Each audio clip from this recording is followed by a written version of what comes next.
All right, we're live. This is the late morning program with Namarasa. This is episode 26. This is a live episode. We've never done this type of broadcast before, but we have with us Rajalila Mataji and Ekavira Prabhu. Haribol. We have Jai Jagannath, who's who I've had a number of conversations with, and we love to hear what he has to say. And we also have Kishore Gopal, my dear friend from Florida, and we have a number of generations here in the sense of we have older devotees, we have two young devotees, but at the same time, one grown up in Krishna consciousness and the ISKCON movement, and one who has joined Krishna consciousness. And so we want to just explore the situation that's going right now in America or throughout the world of the racism, the Black Lives Matter, through a Krishna conscious perspective. Of course, we don't want to seem that we are being insensitive to anyone, to any community, but we'd also like to express how devotees or devotees of Krishna look at these situations, how we can be more compassionate, how we can be more thoughtful. And so I'd like to open it up with the opening statement. I actually got a message from a friend who said, "Why did you choose these four devotees?" So I'd like to go around maybe and just talk about that. Jai Jagannath, I know you have something to say about that. Okay, with permission of Ekavir and Rajalila, I can kick it off. Of course. Yeah, when you first sent me that message, I have to admit that I was at first flattered that they would think I was transcendent to the Bali concept of life. I really appreciated their high estimation of me. # focus on the positive. That was kind of the first thing that stuck out to me as a joke. And the second thing that kind of stood out to me was that I found it an interesting statement because it seems to me that as a person, as a soul that has a Black body, especially a Black male body, I have what would be considered maybe a typical Black male experience in terms of racism. I've also experienced the Black community. And if it really is the case that I have had that experience and I transcended it, then it seems that I'm the best person to talk about this situation because of having previously been fully absorbed in the Bali concept of life and then later on having kind of transcended it. I don't know if that was the precise language. I forgot the precise language used. So I found it interesting that the comment, at least as it read to me, seemed to imply that I was not, or we were not exactly good persons to talk about the subject matter precisely because we've gone beyond the Bali concept of life. And since that's not our starting position, it didn't make sense to me how that could be the case, that someone who's fully in the Bali concept, who's fully immersed in those topics, or like fully entangled in that concept, how they would be more qualified to speak about an issue than someone who was first in that position and then out of that position. So that was that was the thing that was kind of interesting for me about that. Right. Mataji and Prabhu, why do you think that I chose you to, or what has been your realization from what Jai Jagannath has been saying?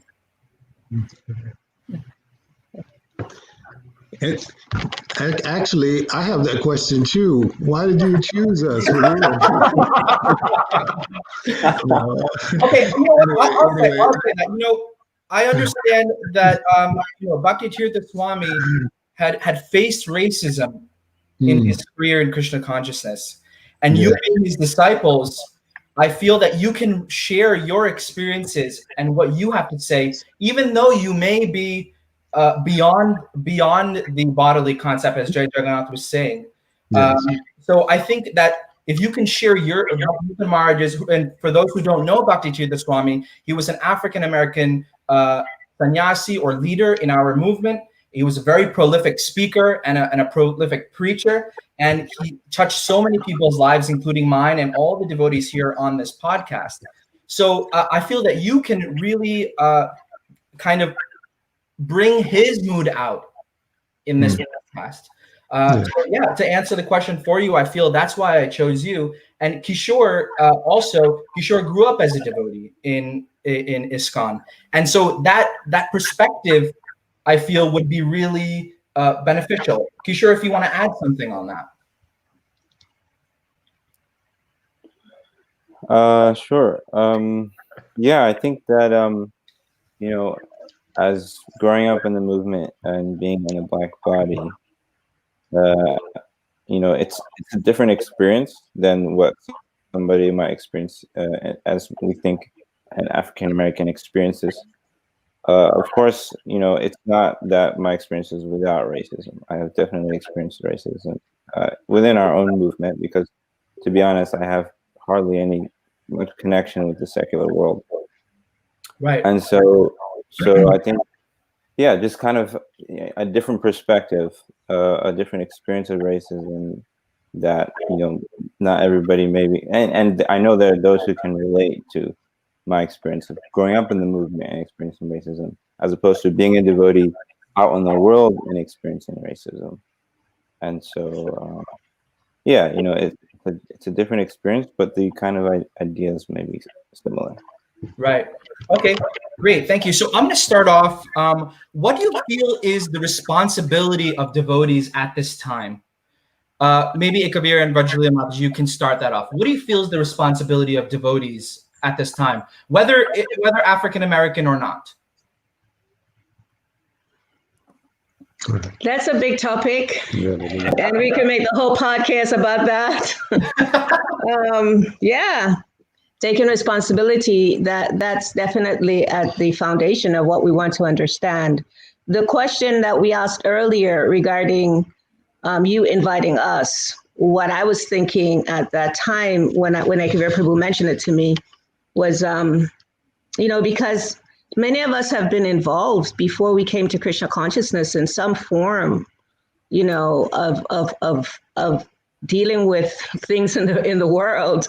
And myself, I was in Berkeley during a time of many riots and many different things going on.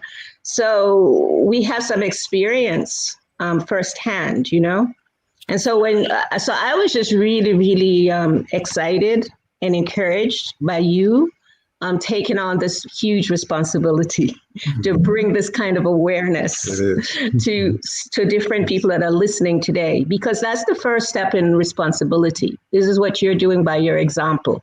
And because of that, we will be able to prayerfully share some things that can make a difference with some of the people that are listening. Thank you. Thank you very much. Jai Jagannath, what do you feel is the responsibility of devotees at this time? I can't say.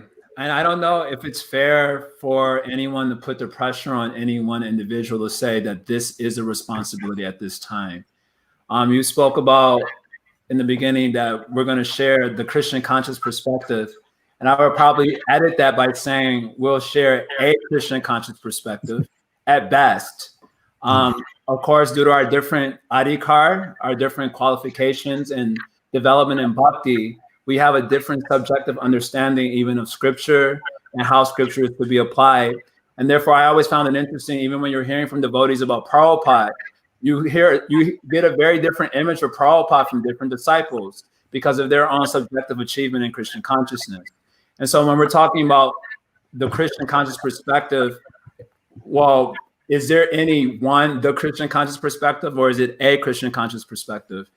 So on a personal level, I don't know precisely what is the responsibility of the devotee community at large, aside from whatever I've learned from Prabhupada in terms of distributing compassion by helping persons connect to Krishna and gradually be off the body concept of life.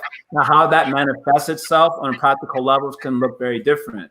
It could just be like distributing prasadam, going out and doing harinam. Maybe it's just holding space for persons who need to vent out some of their frustrations due to the circumstances. How that compassion is distributed may vary from devotee to devotee, but I can't think of any other way of contributing to the situation in the right now other than by the distribution of compassion by connecting people to Krishna. And gradually we're moving them from the body concept of life. I do have in my notes there just a quick thing, and I'm sorry to run on. No.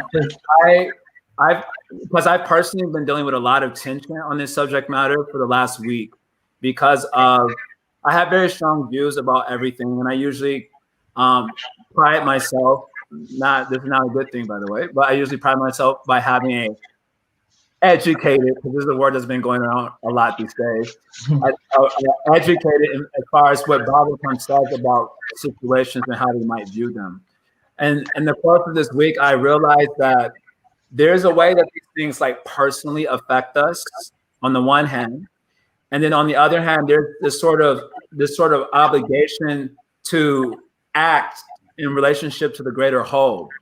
And according to the society that you surround yourself with, whether it's a devotional society or otherwise, there's a social obligation to respond to things in a very particular way. And that social obligation may be at odds with how you're personally impacted by things. So that creates a tension. And then on top of that, you have the plethora of perspectives of how you should respond to things.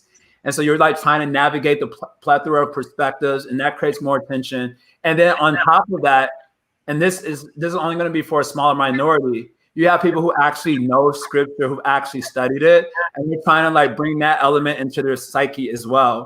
And so all that taken together, this is my personal experience. It's been arresting so that I'm not able to act in any way, you know, because it's like, well, do I do this? Do I go with this? And well, whose perspective should I follow? And so the feeling has been very much like arrested. And so that's where my answer is. Like, I can't say definitively that this is the best thing to do. But if I have to do something right away, then I'm going to do what I'm accustomed to doing and trying to connect people to Krishna in my own small way. Kishore, what do you think how do you think devotees should react? What are the responsibilities of devotees of Krishna at this time? From your perspective, your realization, you don't have to, just kind of, what is your perspective on that? Yeah. Well, something that I think about is, when we talk about devotees, I've seen more and more lately that there's a lot of anxiety about, devotees kind of throwing philosophy at people and not really being sensitive to how they feel. And I feel like there's something to that. I think that how Jai Jagannath was saying, people's ideas about solutions come from their own experiences as well. And so I think as devotees, when we have experiences of having the philosophy thrown at us and not being heard, not feeling cared for, not feeling valued, then we begin to, I feel like that kind of, you can say, mindset develops that devotees don't have, the devotees are just going to throw philosophy, and that we really need to remember to be compassionate. And something that I think is that if, these qualities of compassion and empathy and like this, these are all qualities of a Vaishnava. Right. But we maybe have not spent enough time to actually meditate on that, or I can say for myself to imbibe those qualities. And we kind of we're separating the philosophy of the Vaishnava from the behavior of the Vaishnava. And so I think we need to reconnect those two things, because as we see from our own contemporary Vaishnava leaders and from our Vaishnava acharyas, that they exemplify these qualities. And so I think within our own, for me, growing up in the movement, when I see these things going on, I think about also in our own movement, how, these things go on, and how I think there's a lack of taking care of our devotees. I think that, that we haven't really come together as communities to really support each other. And that lack of care for devotees engenders maybe a little bit of maybe mistrust or feeling that kind of just like throwing the book at people. And so I feel like something that I want to kind of bring up is how by practicing as devotees, by practicing Krishna consciousness in its totality, which means includes imbibing the qualities of a devotee, and so in that way, to be able to connect with people, I've seen in my experiences of how just by connecting with somebody and hearing them and listening to them, these are not things that are divorced from Vaishnava culture. It's very much within our culture to support each other and to love each other and to hear each other. And I think that we need to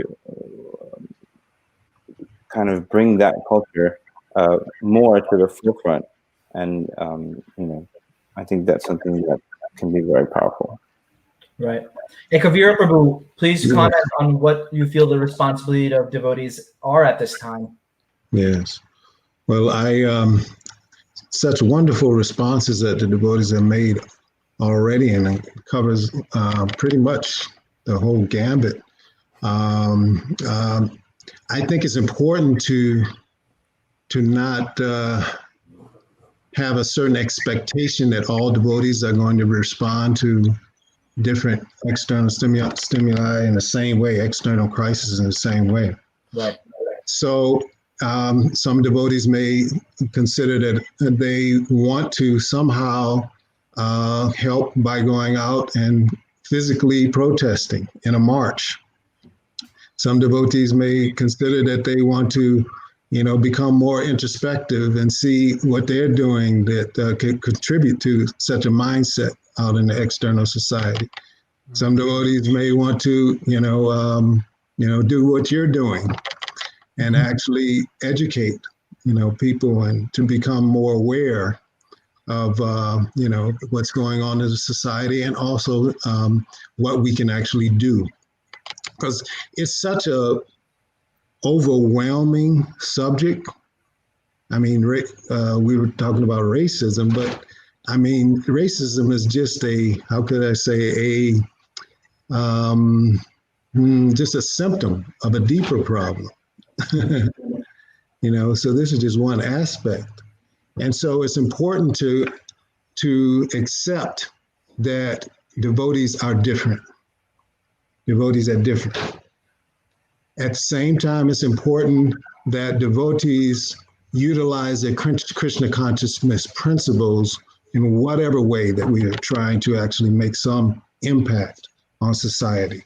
Remember the principles and apply those principles. So the first and foremost thing, what is our responsibility is to actually be an example of compassion and empathy and love, those things, to be that example.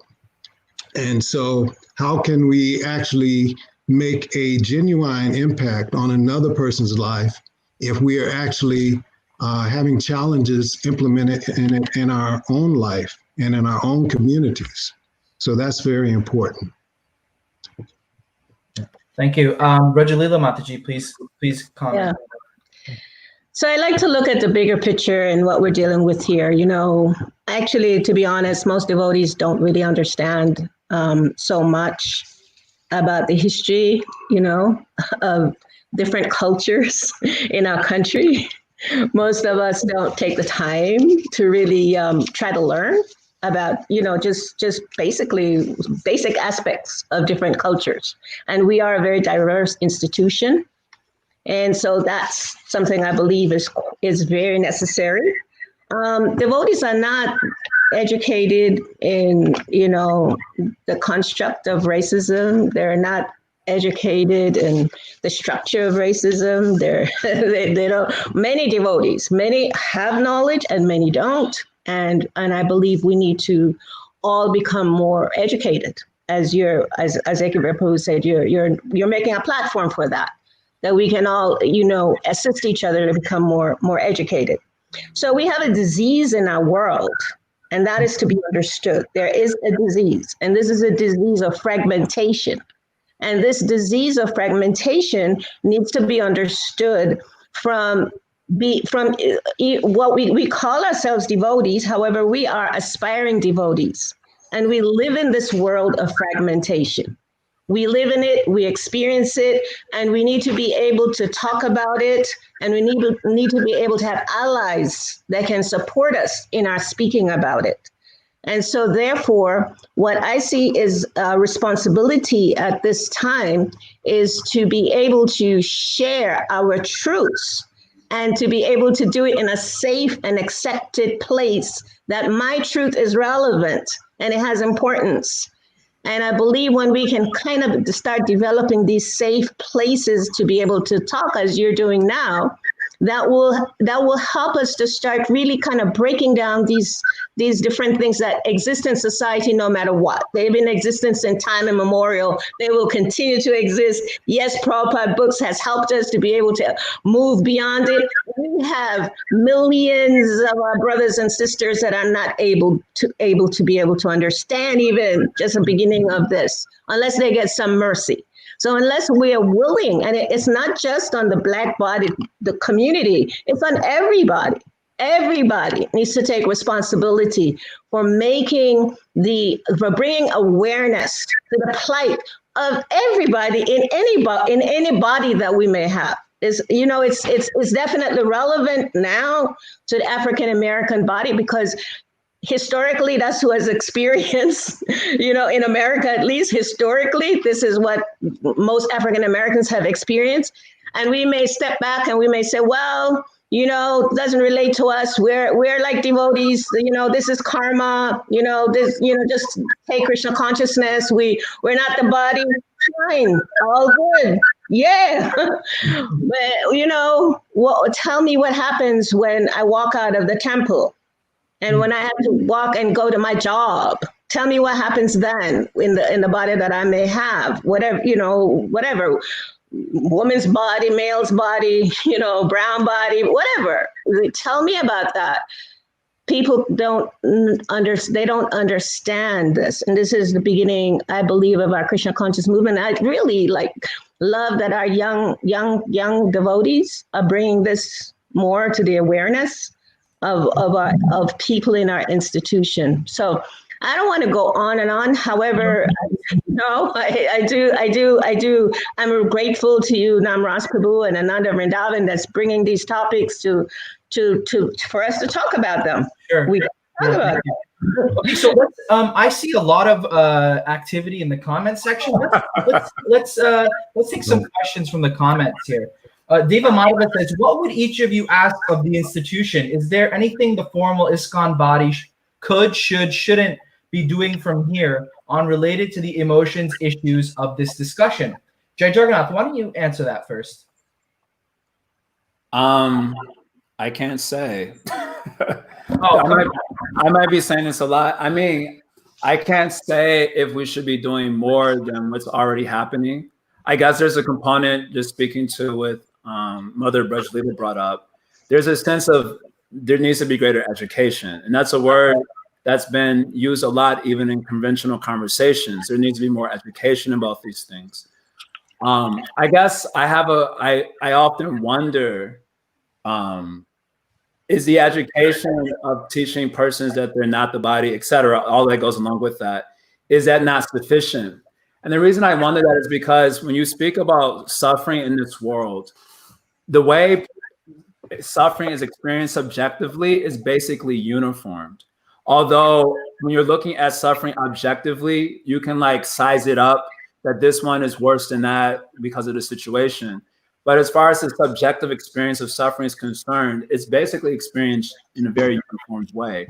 I often mention this quote. It comes from Viktor Frankl's Man's Search for Meaning. It's a pretty popular book about his experiences in the Nazi camps. And he talks about suffering as gas entering a gas chamber.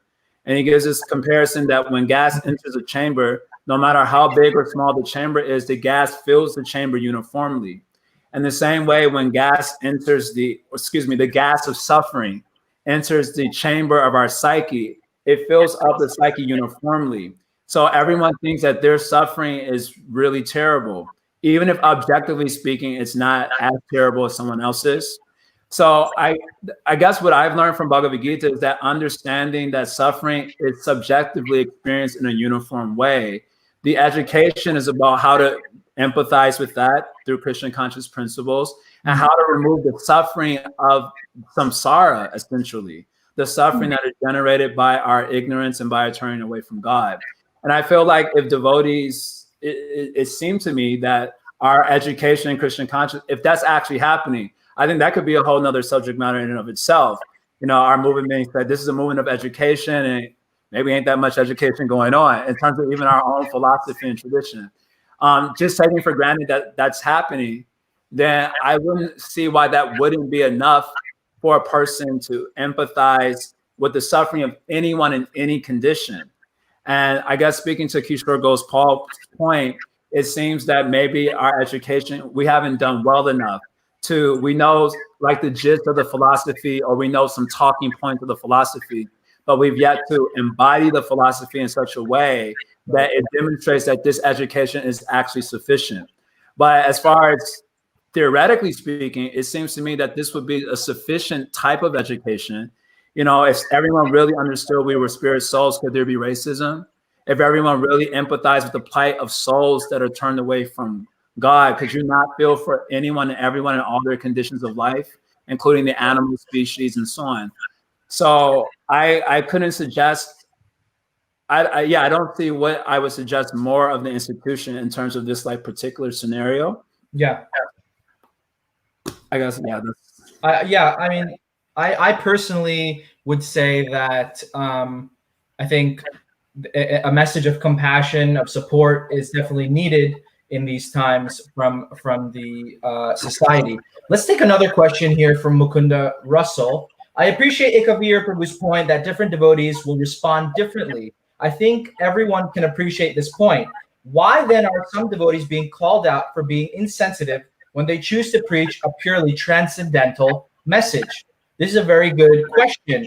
Kishore, do you have any thoughts on that?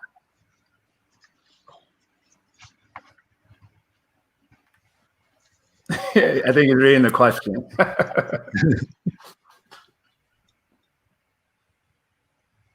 Do you feel that some people are being called insensitive for preaching the message of Krishna consciousness during this time when they should be sensitive to what's going on, in the sense of we can't ignore that there is racism in America. We can't ignore African Americans have been disenfranchised for so many generations. So do you feel that so let me put up the question again. Why are some devotees being called out as insensitive? I guess Mukunda feels that he has experienced that, maybe, or he has heard that people are saying that. So what are your views on that? Yeah, I think I've thought about this as well. You know, something that I've been noticing lately, especially on social media, it sometimes seems somewhat of a little bit of a war ground of opinions, where different people have different opinions, and I've been seeing how the response to other people sharing opinions that may not be appreciated can be quite maybe intense. I think when we cross the line to maybe insulting people or maybe criticizing them harshly, it kind of blurs the line between, is it a discussion, or if it's just kind of like a kind of just kind of like fighting. And for me, it's like it's a little bit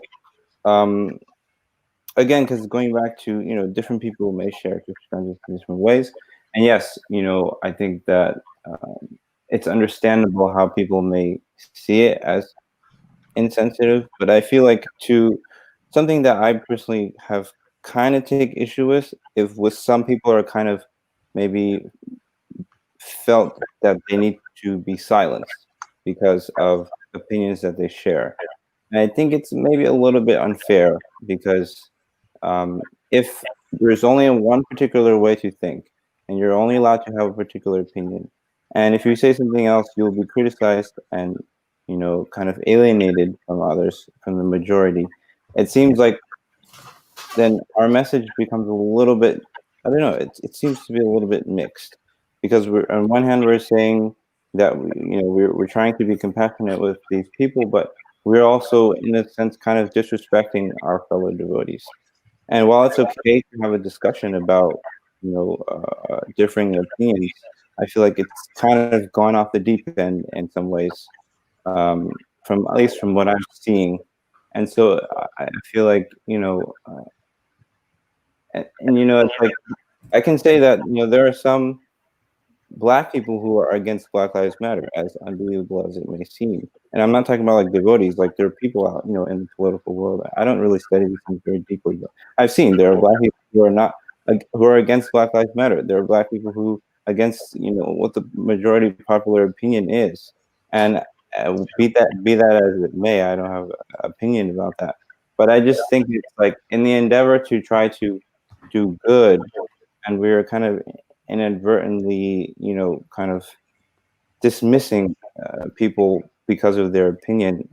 It seems a little bit not hypocritical, but it's just a little bit hard to digest, And so, again, when I come back to as devotees, it's like when we try to discuss the things that happen in the world, I think it's also important to remember trying to deal with each other as devotees, and not dehumanizing people because of a difference of opinion. Mm-hmm. Great, thank you. Let's take another question. Can I answer that question, Prabhu? Can I give some light on that question? Yes, yes, thank you. Yeah, because it really is important to stay chase to our philosophy. It is important. It is important that we definitely share the principles of our philosophy. That's like the most important thing. Right. However, we don't want to just be limited, in a little cocoon with that. We want to do that because, in our scriptures really is most of the answers for everything that we're dealing with. Just this morning, I was giving class, and it was really wonderful to see how Advaita Acharya, Lord Shiva, Prahlad Maharaj, what do they all have in common? What is it that they all have in common? They have given themselves to really trying to make a difference on the planet with conditioned souls. That's their life. That's what they gave their life for. And so we can't negate that principle. That is our life. That's our lifeline. Our duty as spiritualists is to be able to act in the mood of Prahlad Maharaj, to understand why Advaita Acharya was called, right? To understand why Advaita Acharya called Lord Chaitanya, to understand why Sadashiva took that position of Advaita Acharya, took that as Advaita Acharya. We need to understand these things so that we can understand what is our mission. Our mission is like we are spiritual revolutionaries. And as spiritual revolutionaries, we can't just sit as spiritualists, pseudo-spiritualists, and we can't just be comfortable with our own dogmas, our own rituals. Right. These are some things that I was thinking about just in that topic. We can't just, just be like, okay, I'm being a contemplative spiritualist. And, the concerns of the world are just not so important, right? That I just focus on my own internal peace. That I just want to be comfortable. And I'm not saying that I myself might fall in that category sometimes because, it's intense to be dealing with this material stuff. No, who really want to deal with it? Really, it's just like chewing the chew, as Prabhupada said. But we need to become aware. We need to become that it's not only our theology, our institution, because otherwise this is going to kind of bring egocentricity. Right? And this is really not creating a connectiveness that we're all looking for. We all need this. We need to be connected. We're a diverse institution. And if we're not connected with the tenets of our philosophy, then this fragmentation will also be in our institution. And it is. Very well. Can I jump on that really quick? Yes. I'm piggybacking on everything, really. I just wanted to echo specifically with Kishore, because I can definitely relate to that, and I mentioned this earlier, there's a sort of social pressure to respond in a very specific way, not taking into account individual experiences, individual realizations, and people's own individual traumas that may prevent them from responding to certain situations. But there's like a social pressure, it's definitely created through social media, to respond in a certain way. So much so that even a person like me, I have a black man body. Like I said in the beginning of the podcast, I have black male experiences, like the typical ones that you hear about, where I, experienced a lot of racism from elementary school all the way up until high school. High school was a lot better, but I have a lot of very vivid experiences of that. I also have a lot of very vivid experiences of the Black community. Having had the context of my own experience, also the context of having been into kind of like Black issues for a time growing up, because my mom was really, we were like the Blacks that had the African flag on the wall, and you would wear the dashiki, and we were kind of like that for a time. And so having grown up with very real experiences as a Black man on the side of racism and also on the side of the Black community, when a person like me says, hey, this is how I understand a solution to these problems, from the context of my very real experiences of these things, then because it doesn't match, or it may not match the social pressure to have a very particular response, then I've gotten, private messages and some little backlash that you're, spiritual bypassing, or it's like, how can I spiritual bypass? I have an actual real experience of this. Right. And I've sat with it. I've thought about it for a long time. It's disturbed me for a while. And then I came to this conclusion. How is it a spiritual bypass? It's just a different perspective. So anyway, I just want to jump on that. Let's take another question. Bal Gopal Das, what's the proper devotee response when you say Black Lives Matter and then they retort all lives matter? In a society saying that all lives matter seems to whitewash Black Lives Matter. Ekavira Prabhu, do you have any response for this?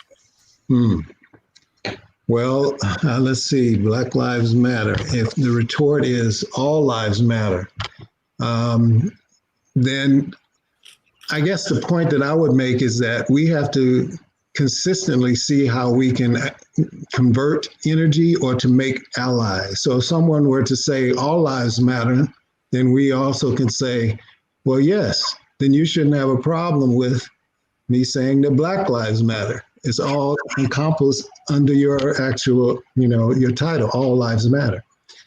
Right. I have, of course, as Jai Jagannath Prabhu was expressing, being in an African male body, I have an experience of, being in an African male body inside the institution as well as out. And we live in the rural areas in Pennsylvania. And, my wife has concern oftentimes because I go out into this area and you meet with people that seem like, they just come off the scenes of the Duck Dynasty episode with all the fatigues and long beards and, the Confederate flags. And I'd have to say that my life experience from being in Louisiana, going to school and meeting members of the Ku Klux Klan, I met the actual leader of the Ku Klux, one of the segments of the Ku Klux Klan at that point in time.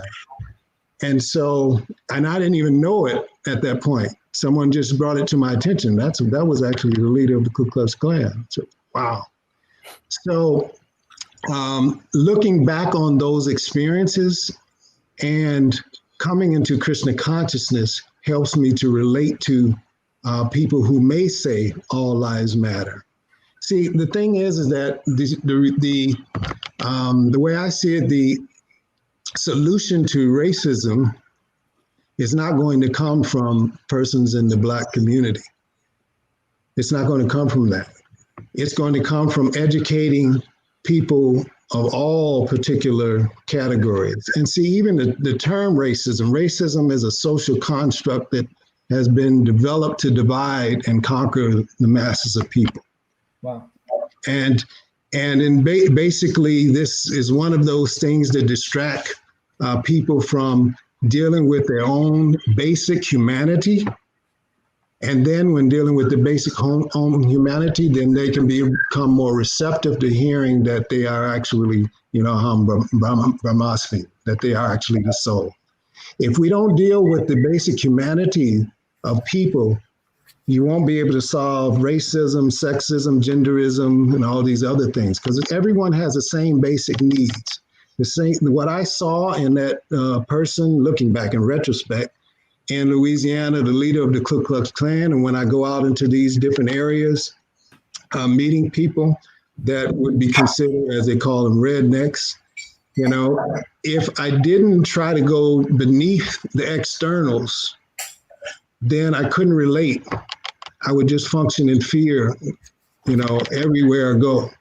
And if we relate on that level, trying to go to the humanity, trying to see that this person has some of the basic needs, they just have strategies which are considered, you know, bad, unhealthy strategies because they don't have the emotional intelligence to articulate what's going on inside.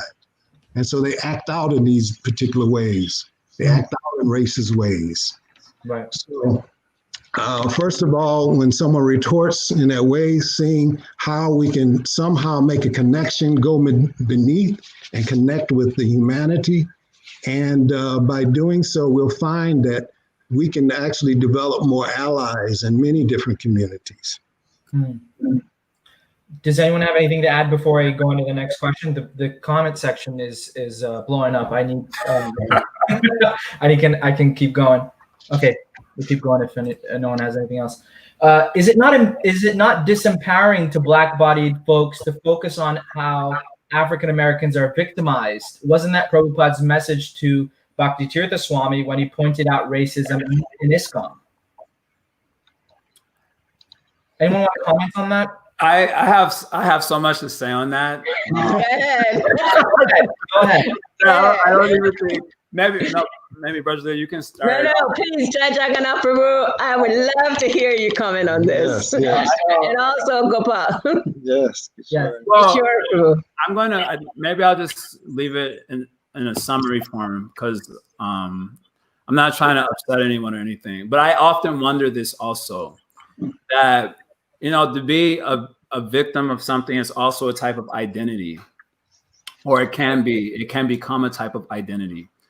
And particularly because this whole week I've been having conversations with a lot of my Black friends. Naturally, it just naturally happened. We're calling each other, we're talking about the situation. And one thing that's come up for me is that on a personal level is that I feel like systemic racism becomes this sort of like amorphous behemoth that's always used as a scapegoat whenever there's any problem in the Black community, or whenever, you know, if I'm suffering from something, it's because of systemic racism. And I'm not always sure how you can tell when something is due to systemic racism and when something is due to not taking responsibility for your own life. And when you see, like for me at least, when I look at the modern world and you see a lot of Blacks also have become successful. And so it's like, okay, how did they get around this problem of systemic racism? I wonder. So how much of it is, at what point is a person needing to be held accountable for the decisions that they're making in their life that's leading to their difficulties, and having satisfied fulfillment of their responsibilities to themselves, then can we explore fairly the other options of why things are going wrong in the community. As a person who also grew up without a father, I often wonder about the relationship of fatherless homes and the decline of, you know, the decline of the Black community. So it's like all these factors that can come into play that leads to the decline of any community, what to speak of the Black community. And I often feel that the conversation, we get like zoom in on this one aspect, which is an important aspect that should not be downplayed, that should be understood. People may need to be educated about and so on. But we zoom in on this one aspect that we don't consider other factors that plays into a person not being successful in their life. Many of which are just very human factors of not showing up to your responsibilities, and other sorts of factors, as I mentioned, fatherless homes and so on, can come up into the formula. And I guess what I want to say in conclusion is that each of these, when you're looking at any problem, there can be many elements to it that's leading to the problem. And maybe this one movement is focusing on one aspect of the problem. So for that, it's commendable in that particular focus. But there needs to be other focuses also in solving a problem if there's going to be a positive, sustainable solution.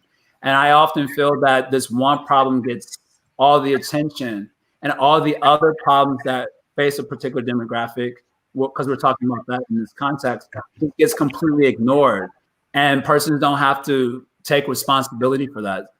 So anyway, I have a lot of thoughts on this too. So. Rajalila Mataji, would you like to comment? Is it okay to have Kishore? Okay, comment? sure, please. The question's up on the board here. Is it not disempowering? I think I can speak for myself. When I think about,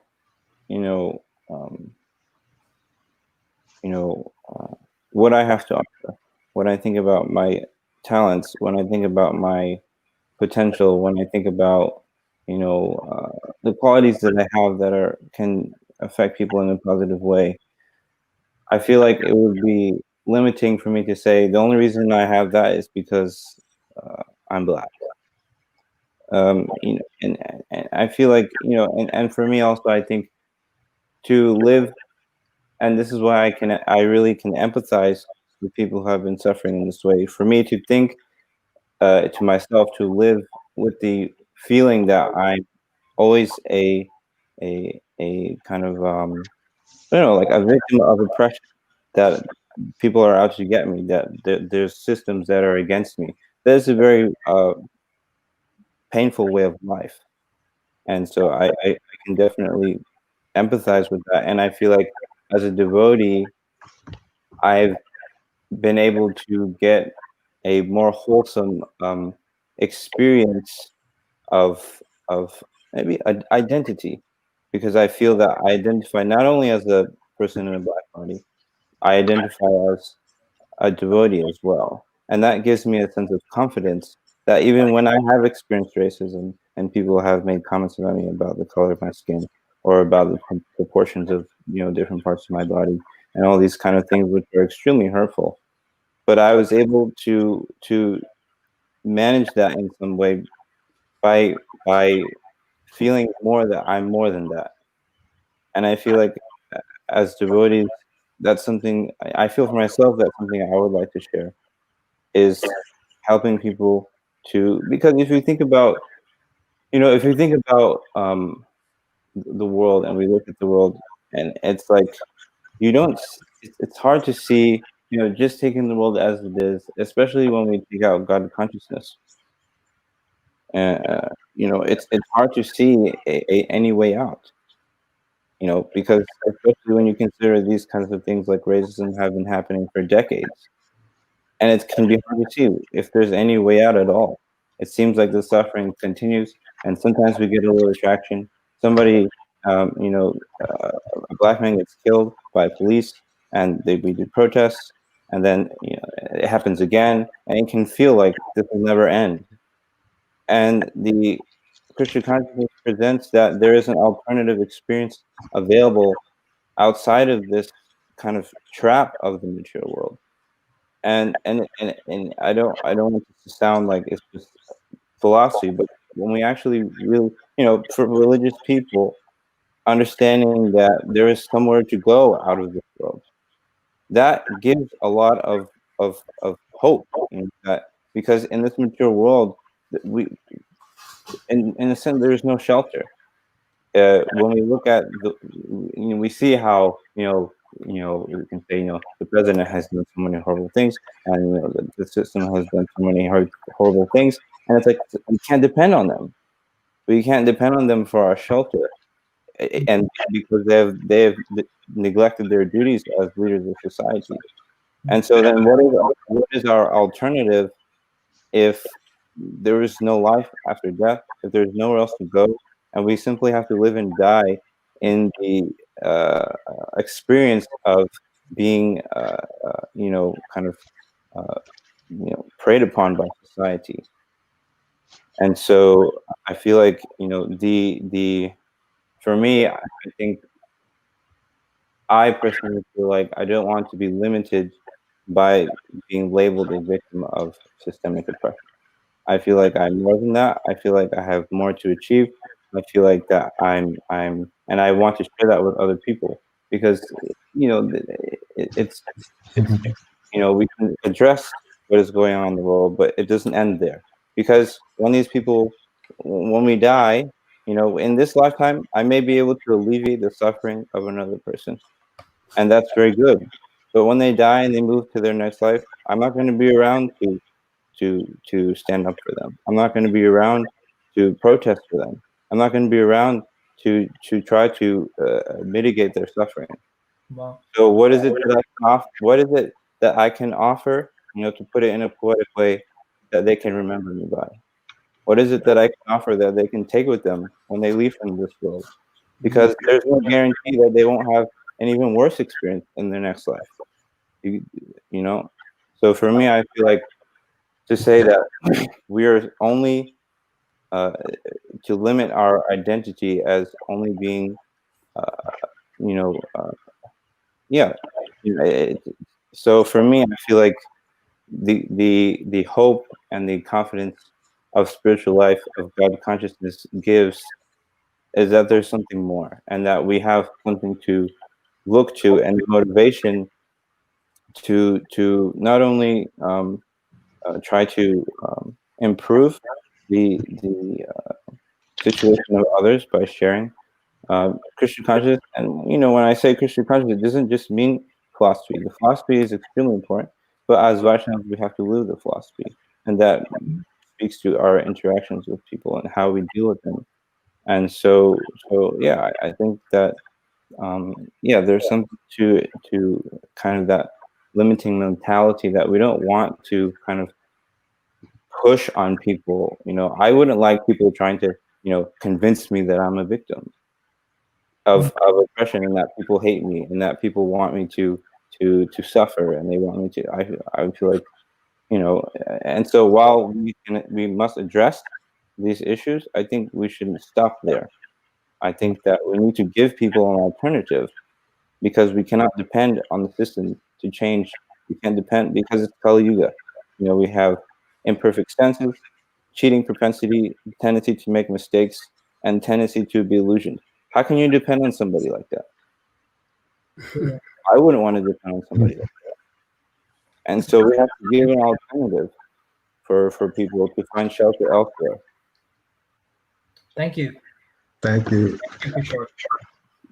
Rajalila, would you like to add upon that? Yes. Thank you, Kishore Prabhu, and thank you, Jai Jagannath. Thank you so very much for both of your comments, because they're so stabilizing. And yeah, there's a saying that's that I kind of think maybe has some relevancy to what I'm going to share, because firstly, I'd like to thank that person that asked that question, because this is a program for education and awareness, and so every question here is valued, very important, and we appreciate all of your questions, and specifically questions that might, that could possibly trigger different things in perhaps any of us here. So there is a saying that says, you wouldn't go fight a person that has a gun with a slingshot. You know what a slingshot is? Yeah. Yeah. So you would need to have something a little comparable to fighting that person. So yes, if the message, the question you had about Bhakti Tirtha Maharaj, when he asked that question of Srila Prabhupada, it's because he saw that there was racism in the community that he was a part of, and when he saw that, it was disturbing. And Srila Prabhupada, what he told him is, you are no better than them if you stoop to their level. He didn't deny that was happening in the institution. What he did was empower him to own who he was then and who he became later, right? He empowered him like that. And so all of us need to have that kind of empowerment to be able to understand, first, we are spirit souls, we are not these bodies. That's like ABC of bhakti. And we need to have that, because otherwise we're going to go out there with a slingshot. At the same time, we need to become educated about the plight of people and what they're experiencing. Otherwise, I was thinking of Lord Shiva and the kind of people that he made himself available to. Like, I don't know, if somebody was to ask me to go and deal with, the Buddhas, I say, no way, no. So, it's kind of like we as devotees, we need to be able to, like, yes, first have that understanding. And then as Kishore is saying, we need to practice. We need to practice this. We need to put it into practice. And the best way that we can put it into practice is by, in our institution specifically, is by learning some things about each other that we may not know. And that's individual. Each person needs to take responsibility for that, right? It's just like Namarasa. He took responsibility to bring this program to everyone. So each and every one of us need to do that. We need to look at ourselves and see, hey, what are my thoughts about all these things? These things are going on for a reason. Everything is going on. Krishna is the cause of all causes. Everything is going on. And this is the best thing that could possibly happen for a spiritualist, because it's like, whoa, now I have an opportunity to be able to show what is really important. But we know we need to connect to be able to do that. So what are we going to connect with? How are we going to connect? That's my question. So thank you very much, very, very much for that question. And yes, Bhaktitirtha Maharaj was not a victim, never have been a victim. And none of us, it's very interesting to me when as soon as somebody gets a voice, they're called victims. Mm-hmm. And that's a part of the fragmentation. It's designed to be like that. Right. Thank you so much. Kabir, do you have anything to add? I think you all have covered that so beautifully. Okay, great. Let's see. There is a lot of activity that I can't keep up with. Okay. My brother-in-law had a great comment here. My brother-in-law, Venkata Bhattadas. If I can't find it now, but he said something that we can say, okay, we want to become past this body and we're not this body, but we shouldn't tell someone that you're not this body, so you shouldn't think like that because you're not this body. That's not a correct way of using that phrase, we're not this body. Is essentially what he was saying. I can't find it at the moment, but it's at 153. Oh yeah, I see it now. Okay, here we go. I am not this body, or I am more than just my body or mind, is a beautiful and powerful idea that hopefully comes from a place of genuine realization of my ultimate spiritual identity. It is a statement in the first person. Responding to suffering of others by saying you are not your body is not preaching transcendental philosophy purely on focusing on the spiritual. It is not even an accurate reflection of the bhakti paradigm. It is intellectual laziness, and it gets cut off because. Also, if you want to see your comment, try to keep it concise. I can put it all on the screen. I can't put everything on the screen, but that's a great point. I feel it's like when someone has a relative that dies, and then you go up to them, well, they're not their body, right? And then it's like that's a very true statement, but the context, there could have been a little bit more sensitivity there. Right. Exactly. So, can I share something on that? Yes, please, Kishore. So first, I just want to make it very, just from my experience, that like I personally am not above the bodily concept of life in no shape or form. I when someone says a racist thing about me, I feel very hurt, and when I'm treated a particular way because of the color of the body, it's painful, and outside of racism, I've experienced loneliness. I've experienced depression. I've experienced feeling abandoned by Krishna. I've gone through so many phases of ups and downs in my life, and some which have been not so bad and some which have been extremely intense. And so, when I feel that I don't want to identify with those things, it's not because I think I'm not my body. It's because I've been treated differently by more people than I've been treated wrongly. I've received love and care from more people than from people who have treated me wrongly. And that love and care is what gives me confidence in who I am. And so I think that culture of love is what has supported me for the people who I've been fortunate to have around me that not everybody has. And so I think yes, we should not be telling people that they're not their body, because I think it's and I think something about Krishna consciousness is that it's more than just we're not our body. When we're trying to help people, when I think about trying to help myself in this way, it's because I have an identity that is I have growing up in Christian consciousness, we develop a unique identity which we feel. I know for myself, I feel gives me that I can sing, and I can do this, and I can do that, and I can use my talents, and I'm appreciated for my talents. And that is what gives me a sense of confidence, and not really that I don't think that I'm above the bodily concept of life. So I think when we can try to create that culture of appreciation and a culture of care is because that is the behavior of a Vaishnava. And so it's again, there's the philosophy, and then there's how we behave with each other as well. Yeah, and so this is something that I've been thinking about. I also, just to jump in on that, I wonder about this as well. Narada Muni in the Bhagavatam, he has different ways of preaching to different personalities.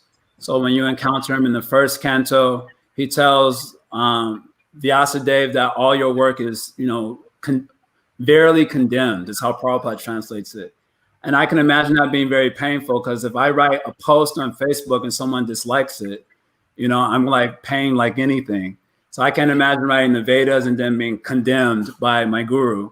And then Narada Muni, when he goes to the Haryashtras, then he gives a riddle, and that was sufficient to preach to them. When he goes to Prachina Barhisha in the fourth canto, he tells an allegory.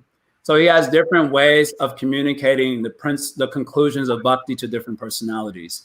And it seems like what we're talking about, how should we communicate to those who are experiencing suffering and lamentation? And I think obviously that I'm not the body approach may or may not be good in a particular context. But I want to also bring up that Krishna, when Arjuna was dealing with his own feeling of ego fragmentation in the first chapter of Gita, Krishna's response to that was that you're not the body. So I also find that to be interesting because, especially at least the way Prabhupada's purport reads, Arjuna was feeling deeply distraught. And then he gets from Krishna, of course, that was also in the context of Arjuna actually surrendering to Krishna. So that can't be forgotten also. He's surrendering to Krishna. He's asking to be instructed. So in that context, Krishna gives him this sort of, you're not the body, as a remedy to the sort of distraught that he was experiencing. And obviously that should probably not be the case for those who aren't surrendered to us. There is an austerity of speech that Krishna mentions in the Gita, where it should be truthful, but it should not be agitating the others. And Prabhupada comments in the purport that unless someone is your student, you should not instruct them. So it seems to me the conversation is around how we should communicate compassionately to persons who are experiencing genuine suffering. And obviously, outside of the context of someone surrendering to us, it doesn't seem appropriate to just share philosophical insight with them, because that would be insensitive. They don't have the context for that.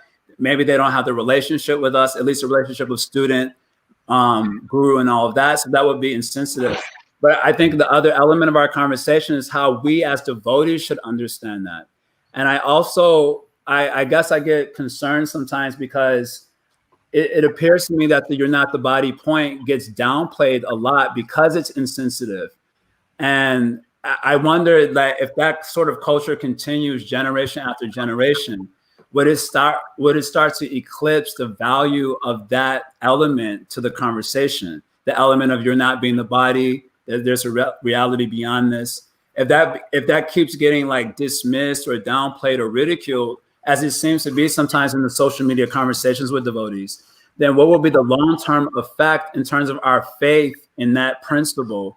And that what goes with that principle, what will be the long-term effect on our faith if that continues to be the culture, where every time a social issue comes up and this is a response, it just gets eschewed away as insensitive or not relatable and so on.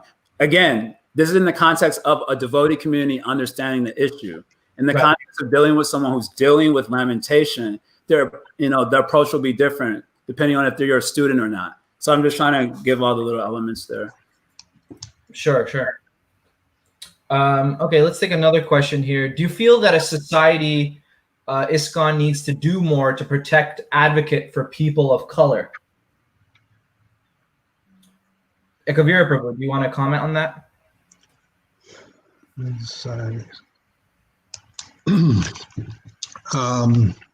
ISKCON as a society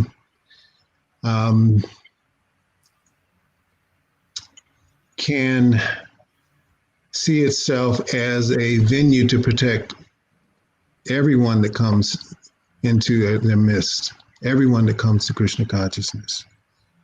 And it's important to not make that particular distinction to just an isolated group, people of color. As an institution, we have to see ourselves as caretakers for each and every one. At the same time, if we become educated also ourselves into actually considering the needs of the individuals when they come, then a person will feel happy and they will feel that this is a place where they are secure, where it's home for them. And so it's important for educating the devotees to see how we can reach each and every individual when they come to provide the basic, spiritual, social, and emotional needs that one may have. Our society is not just a society that provides spiritual knowledge. Our society provides areas that deal with the whole person, spiritual, physical, emotional, and social. And, Bhaktivinoda Thakur speaks about that. If a society doesn't fulfill these 4 basic needs, then someone will go outside of the society to have these needs fulfilled. So what this person is asking, the devotee, thank you for your question. They're asking about a need, physical need, protection. Everyone has this need. And especially women in our society. Women have this need, a tremendous need for protection. Children have this need, our youth. So we in general have to see how we can protect and become more of a protector for everyone in our society. Right. Can I share something on that? Please. Yeah, I think something I've been thinking, well, I do agree that, as a movement, we should, try to take care of everyone. I do have the experience that, it's, as, as a Black devotee, as a devotee in a Black body, I do experience that, I feel kind of alienated in a lot of different places that I go.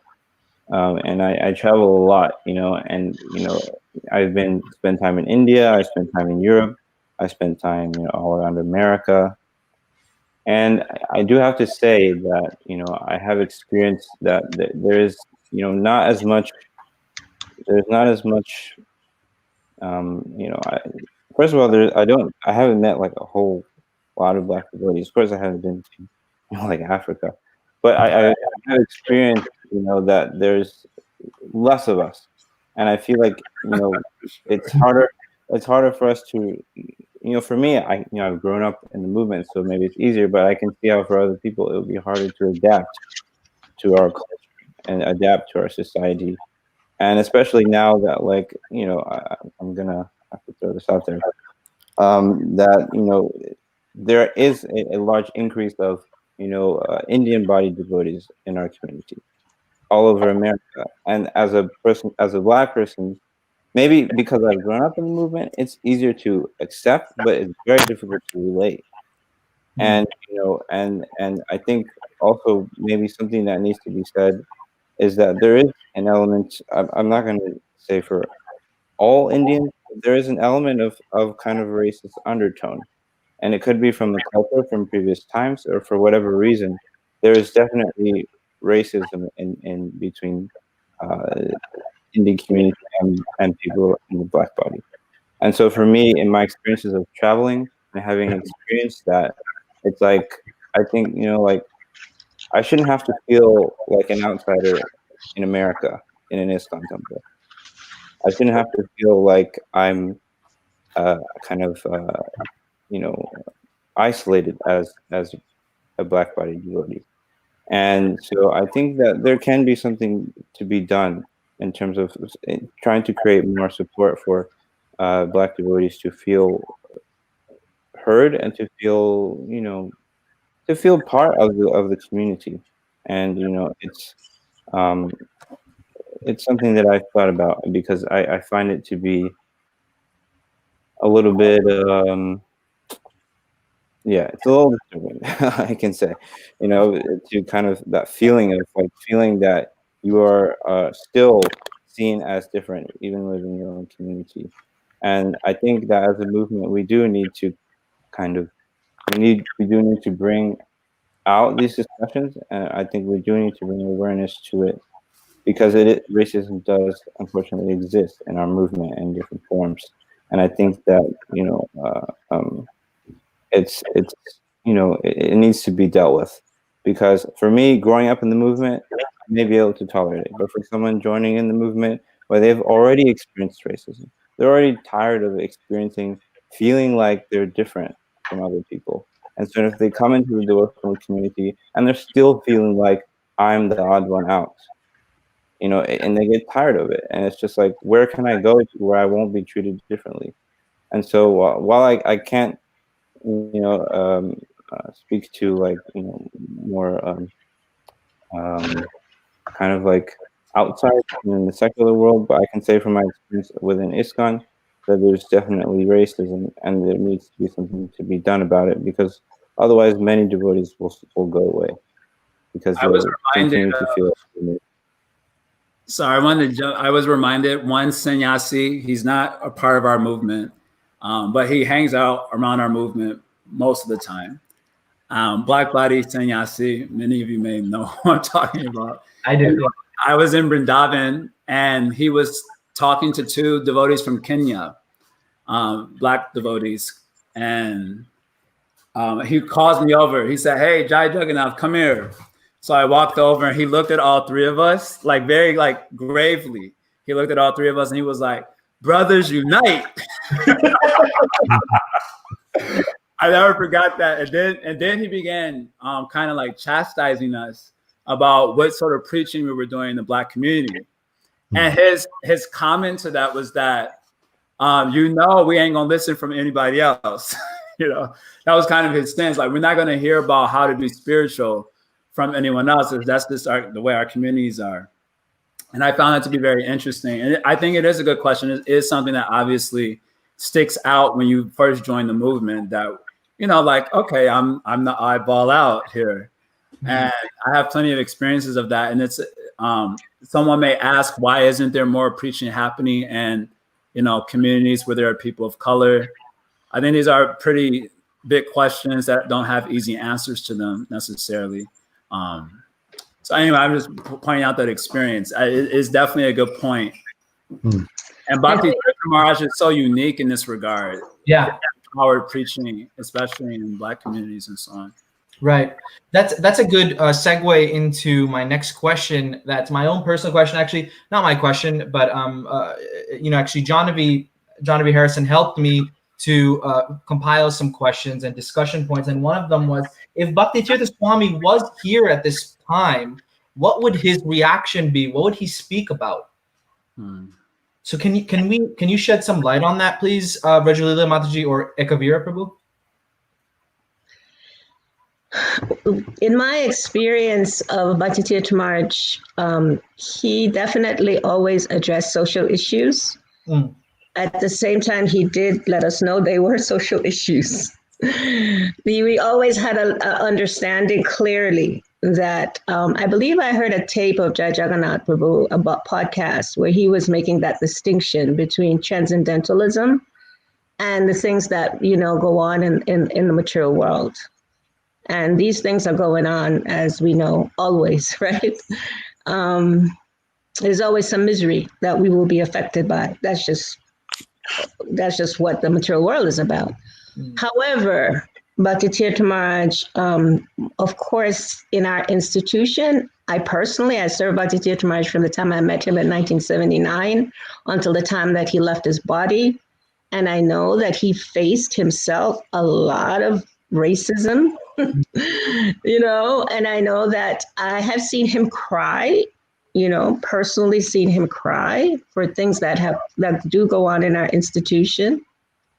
At the same time, though, he was very clear about how to keep that transcendental focus, help us to aspire for that, and to let us understand that, yes, these social things are going on, and we can sometimes feel really invisible. Sometimes, as women, as, Black, whatever, we may sometimes feel invisible because we are in an institution that is predominantly of a different culture. And that culture is changing, surely has changed over the last 15, 20 years.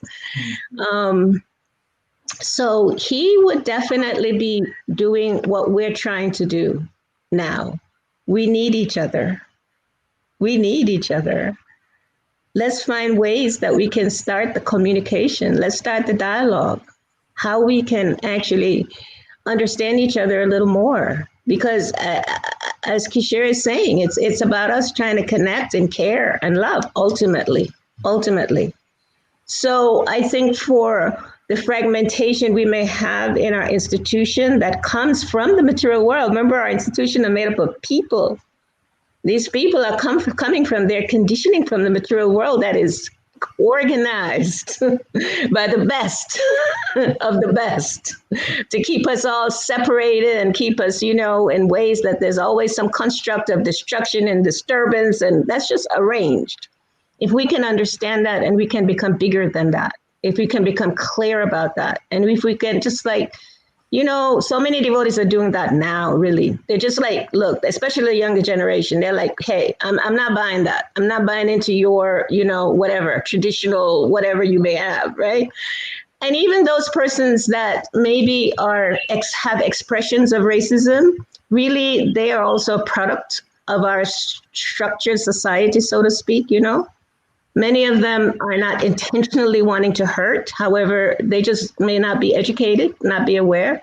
And again, I'm big on educating. Education is so important, helping people to learn cultures, interacting with cultures. It's really important. So Bhaktitirtha Maharaj, getting back to our Bhaktitirtha Maharaj, I believe he would be doing what we're trying to do now. Connect with each other on a deeper level, have conversations, be open, talk about these things. Let's heal our organization.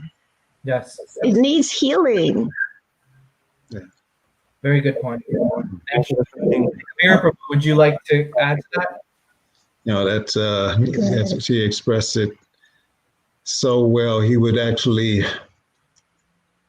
ask each and every one of us to do soul searching and consider how we could be contributing to, the things that are taking place in our exterior society, and what we could actually do to, be more of our brother and sister's keeper, so to speak. Right. So, Yeah. yeah. Thank you. Appreciate that. Can I say just one more thing? Yes, Kishore, please. Sorry. I just wanted to kind of, on the point of education, because when I was mentioning before that the uh, racism, that education is extremely important, because as preachers and as especially if we're becoming leaders in society, we need to be able to understand how to appreciate people from different cultures. Um, Especially in a spiritual society, we have responsibility not only to take care of people physically, mentally, and emotionally, what to speak of spiritually. And if we think that just by trying to engage people spiritually, that everything else, in one sense, yes, Christian consciousness can heal all of these. But the thing is, you have to practice it properly.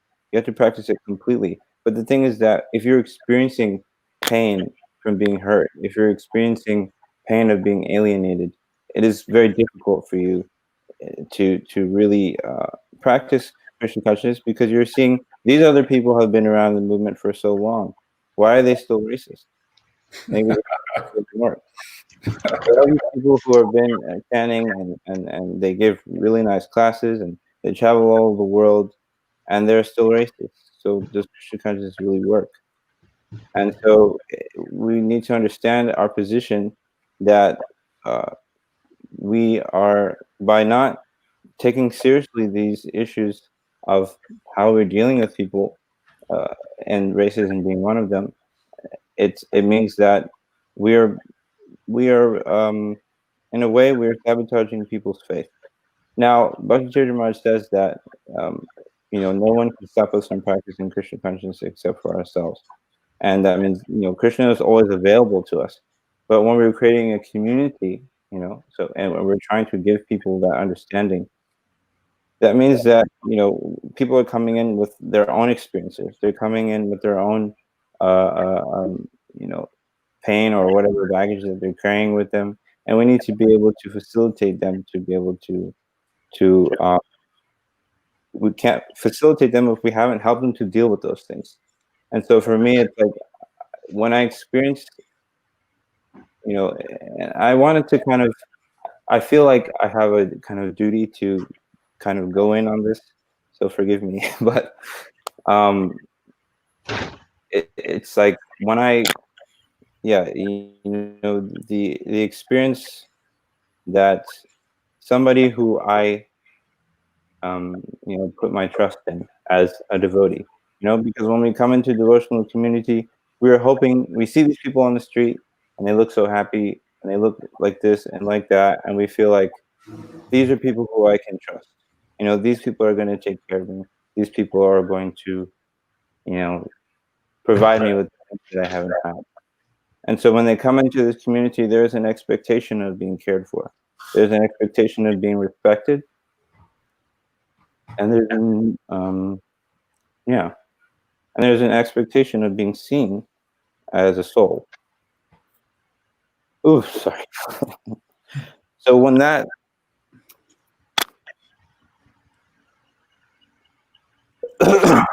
when that trust is broken,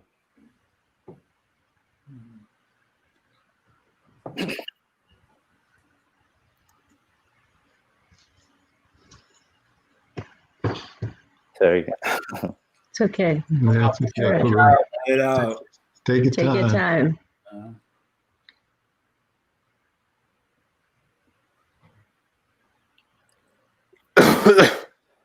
Yeah, it feels like, when that trust is broken, then where is your shelter? Because you're coming into this place looking for shelter, and if the same devotees who are on the street giving you that book and telling you you're not your body, if you can't depend on them, where's your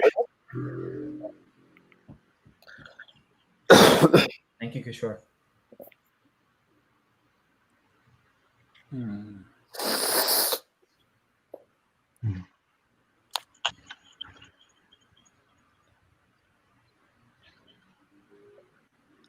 And so we should understand. We have to understand the seriousness of our responsibility as devotees. Yes.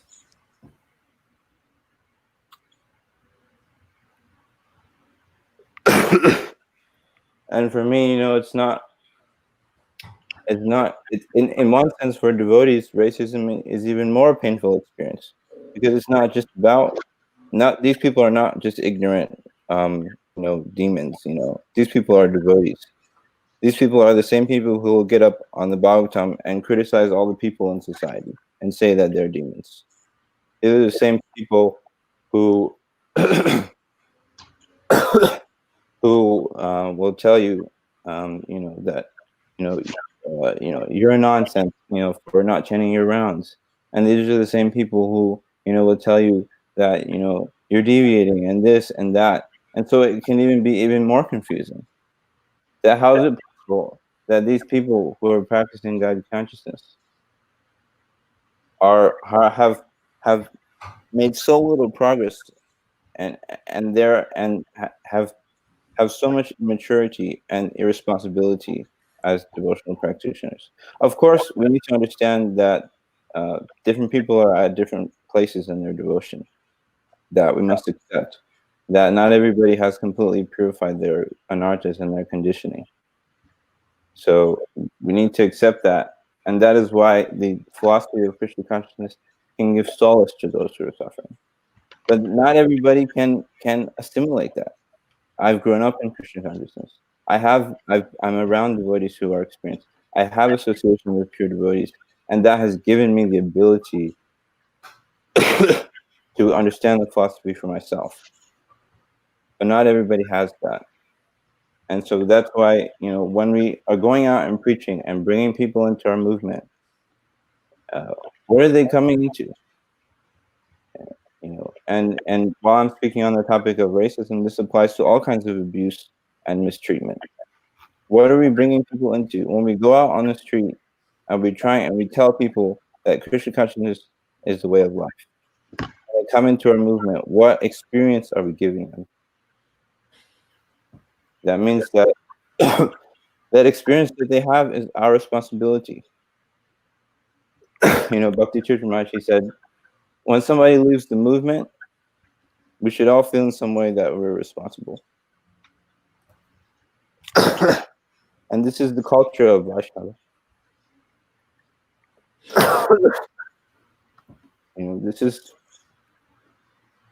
This is real Krishna consciousness. And when we study the qualities and the dealings of the Vaishnavas, we get a glimpse into real Krishna consciousness. We understand that how the Vaishnavas are meant to deal with each other. And if we can't get over societal biases, first of all, it's detrimental for our own spiritual life. That's the first thing. We are sabotaging our own Krishna consciousness. And second of all, you risk destroying the faith of a lot of different people.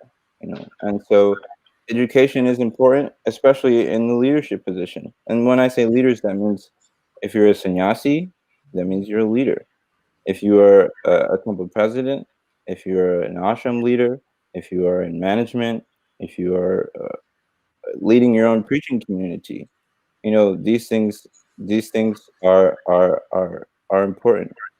And so if we're not living our own philosophy, then we're just cheating people, and we're just trying to increase our members so that we can be respected as a spiritual society, or for whatever the motivation will be.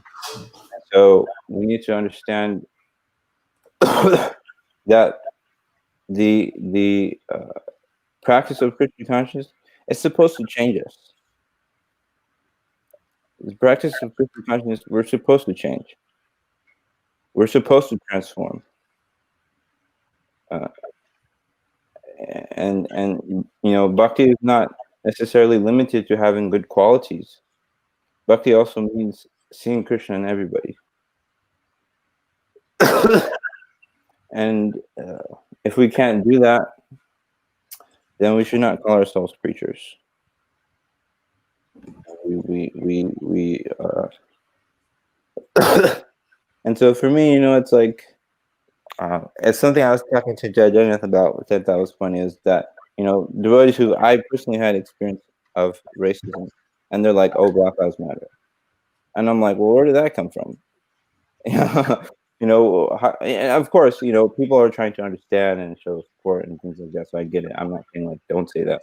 But the thing is, we shouldn't be hypocritical.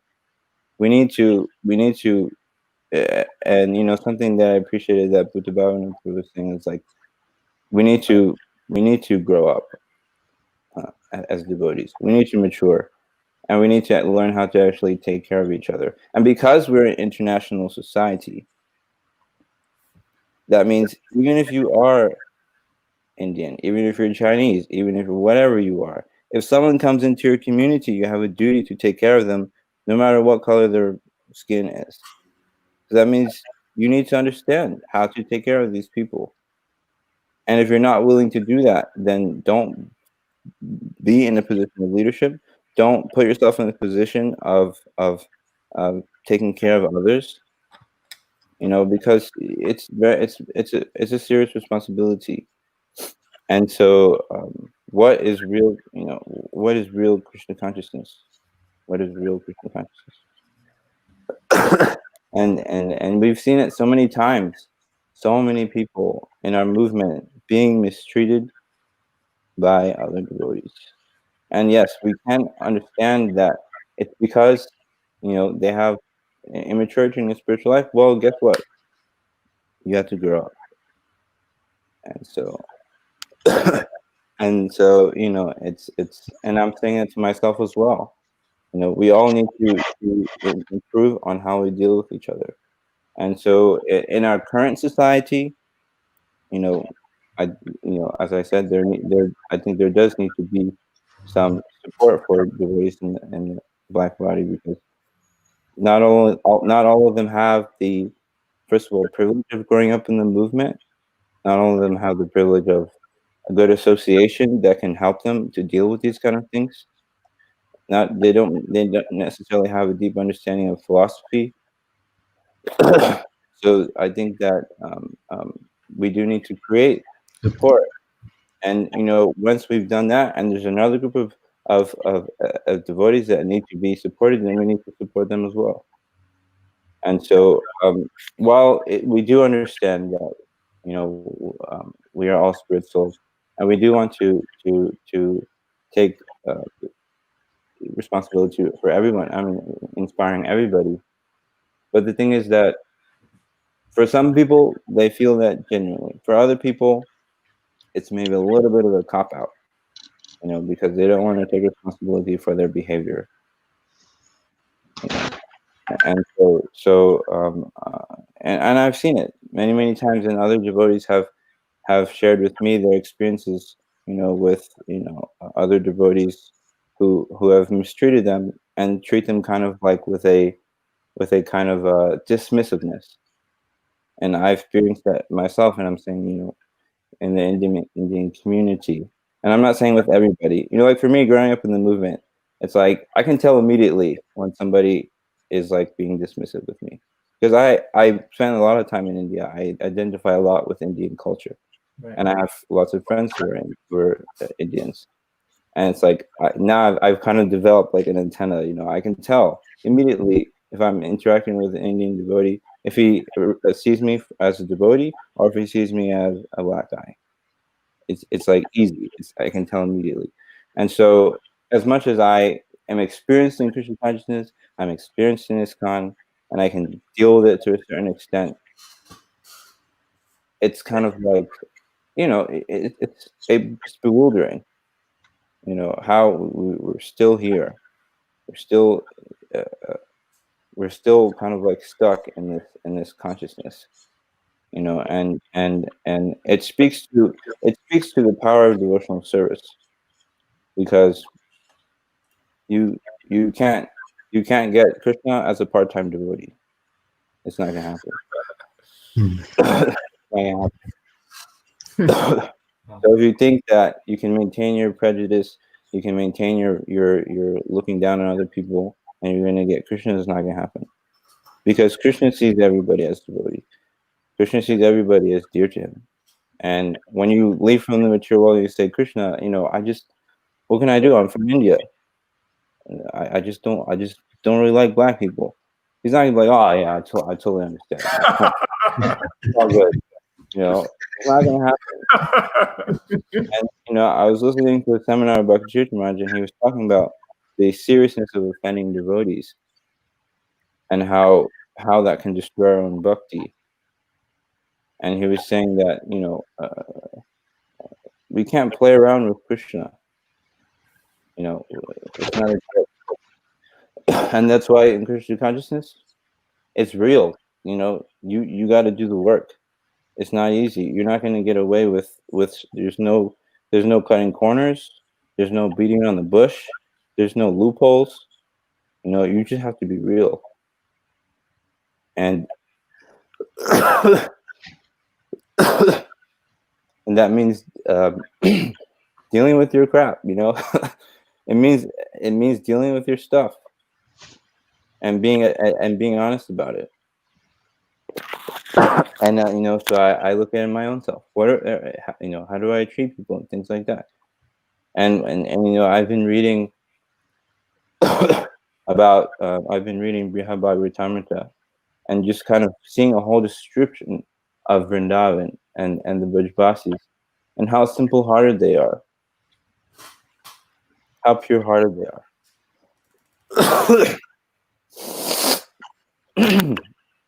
And so it's like, we shouldn't think that with our duplicity in our heart that we're going to get bhakti. And it's not that Krishna is it's not that Krishna is discriminating against people. It's just that the qualification for bhakti is, if you really want to attain that, Braja Bhakti is very rare. Braja Bhakti is a special gift. And so we shouldn't think that we're going to get it by being part-time devotees. And so the Vaishnava, so Vaishnava Sadachara should not be dismissed in the name of philosophy. When we read, when's the last time I was telling Jai Jagannath, when's the last time we looked at the 26 qualities of the devotee and asked ourselves if we're actually living by these?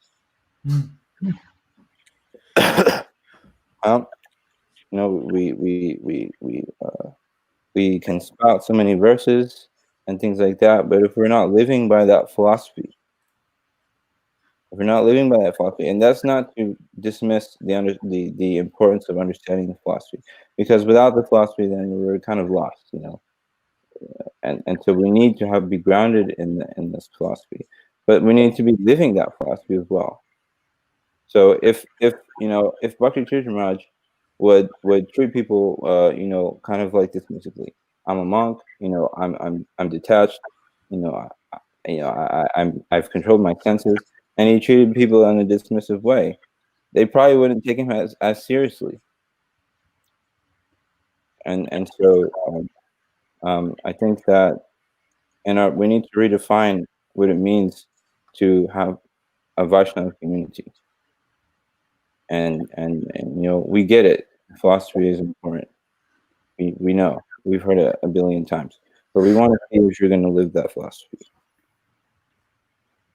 And again, our responsibility. It's in a sense, once it says in the Nectar of Instruction that once someone begins their devotional service, then they'll automatically be dragged to success. But that doesn't mean that we don't have a responsibility to nurture their Krishna consciousness. Because if they become lost from the association of devotees, it will take a really long time potentially for them to come back on the path of Krishna consciousness. So while they may eventually reach success in Krishna consciousness, but we still have a responsibility to them. And so it's not it's everything. When we say everything is in our philosophy, it's true. Everything, including our behavior, is described. What is the behavior of a devotee? That is also there. And so you know, that is also part of it. And if we can't live by the qualities of a Vaishnava, then we should just stay in the background and work on our stuff, and don't try to instruct other people. You know, because it requires a little humility, huh? To accept, hey, I need some things that I need to work on, and I'm gonna stay low a little bit. You know, so it's about that responsibility, a responsibility to ourselves to practice Krishna consciousness in its totality, and a responsibility to others who we have a duty to share Krishna consciousness with. You know, people, and I've seen that my experience in New York at the Bhakti Center, it was like people weren't even really hearing the philosophy. You know, they were just coming for kirtan. Didn't know anything about the philosophy. And the reason they stayed in our community is because they found a place where they were where they were appreciated. They found a place where people appreciated them for more than just their bodies. They found a place. Yeah, they found a place where they felt that they would be taken care of, and they had found shelter. So in Bhakti it says, people don't leave because of the philosophy. They leave because they feel that they're not cared for. And so this and so when I think about Vaishnava community, and when it comes to extending to preaching, it means creating shelter for people. First of all, even before telling them the philosophy, it means creating shelter for them. There's a statement in the first canto of Bhagavatam that says that the Acharya is always concerned about the welfare of the conditioned souls. And so following following their footsteps, we should also be concerned. That means we're creating shelter for people in which they can feel and they feel cared for, they feel attended to. And when they feel that, they will have full faith in Krishna consciousness. You don't have to, beg people to come out and Harinam, because they're going to do it anyways, because they see that this process works. We don't have to force people to read the books. They're going to do it anyways, because they see this person who loves me, this person takes care of me, and they're learning these things. Where are they learning these things? And you say, oh, I'm learning in this book. No, I have learned it from seeing other people who are living this philosophy. And so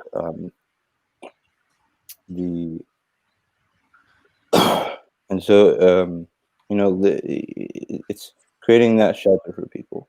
That is our responsibility as devotees. And so while we may not necessarily, I personally feel like not qualified to speak on, political issues of the secular world, but I can say as a devotee, our responsibility is to provide shelter for people. That's first and foremost. And if we can't do that, then no matter how much philosophy we tell them, and I remember something that I really liked about what Bhakti said. He said that when people come into the movement, they hear the philosophy, they hear about, how sense gratification and lust can never be satisfied, and there's only suffering in the material world, and then they have an experience which drives them away from Krishna consciousness. How much more suffering will they experience? Now that they know the nature of the material world, they can never enjoy the world in the same way ever again. And so they experience such agony that they have nowhere to go. They can't really enjoy the material world, and they feel alienated from the devotional community. And what a hellish life. What a hellish experience of life. And so, if we treated people as Vaishnavas should, I think maybe it would change a lot of things. When people say, and I felt like when people were saying, so many people were concerned that devotees were just going to say, "You're not your body. You're not your body. You're not your body." And I was thinking, why are they saying that? And I think maybe it's because they're experiencing that. That devotees, there's a stereotype that devotees don't care about people and they're just going to throw the philosophy at you. Where is that coming from? It's because people are experiencing that. And so we have to look at ourselves, we have to look at our communities and ask ourselves, are we treating people like that? Are we treating people in a disrespectful way and dismissing our behavior and the name of philosophy?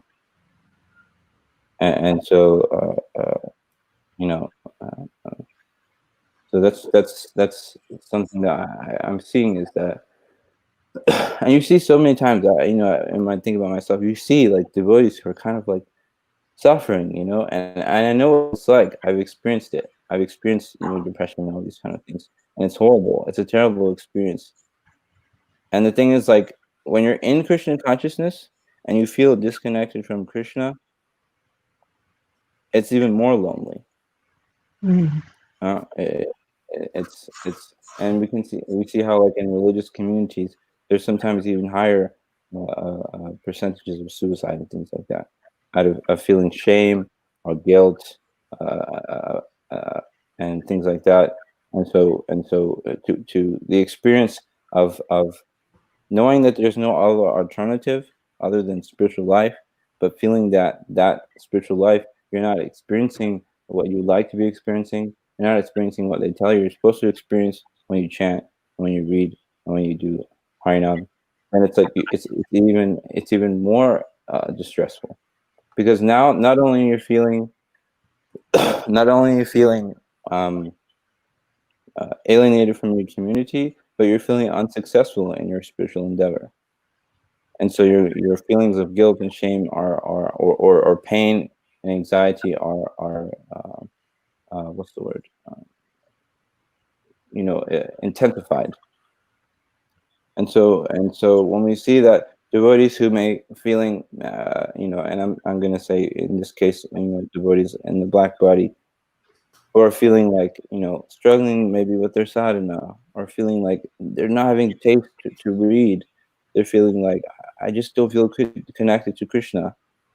And it's like, where will they go to get re-inspired if in their own community they feel alienated? Where will they go to get that spark again? Where will they go to get that push? Like, okay, let's chant together.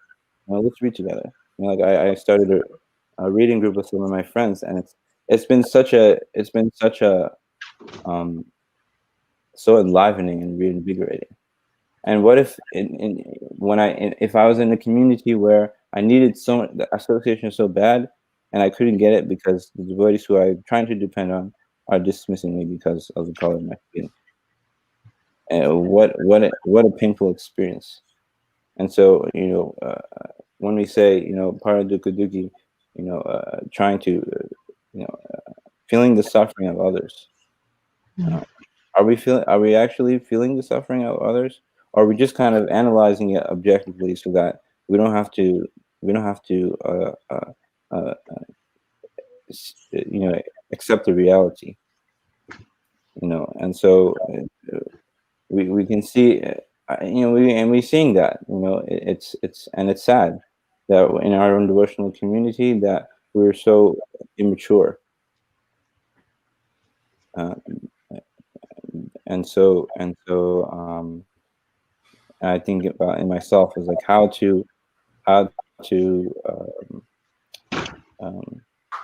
become a mature devotee. And